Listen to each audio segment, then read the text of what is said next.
Praise the lord. దేవుని నామానికి మహిమ కలుగును గాక. ఈ దినం దేవుని వాగ్దానం జకర్యా 9వ అధ్యాయం 12వ వచనం. రెండంతలుగా మీకు మేలు చేసేదనని నేడు నేను మీకు తెలియచేయుచున్నాను. ఆమేన్. దేవుడు నీకు మేలు చేయబోతున్నాడు. రెండంతలుగా ఆయన నీకు మేలు చేయబోతున్నాడు. యోబు యొక్క జీవితంలో మనం చూసుకున్నట్లయితే యోబు సమస్తాన్ని కోల్పోయాడు. తన ఆస్తిని కోల్పోయాడు, తన పిల్లల్ని కోల్పోయాడు, తనకున్న జంతువులను అన్నిటిని కూడా కోల్పోయాడు. కానీ మరలా దేవుడు తనకి రెండంతలుగా ఆశీర్వదించాడు.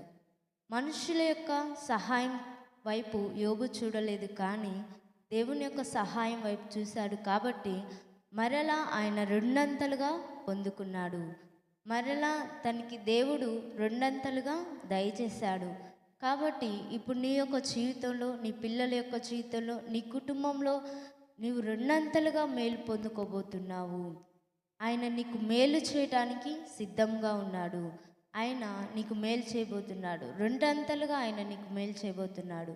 మనుషులు మేలు చేసినా చేయకపోయినా, నీ పిల్లలకి, నీ కుటుంబానికి మనుషులు ఎవ్వరు కూడా మేలు చేసినా చేయకపోయినా కానీ నా దేవుడు ఆయన నీకు సహాయం చేయబోతున్నాడు. ఆయన నీకు రెండంతలుగా మేలు చేసి ఆశీర్వదించబోతున్నాడు. నువ్వు కోల్పోయిన ప్రతిదానికి రెండంతలుగా ఆయన నీకు దయచేయబోతున్నాడు. ఆమేన్.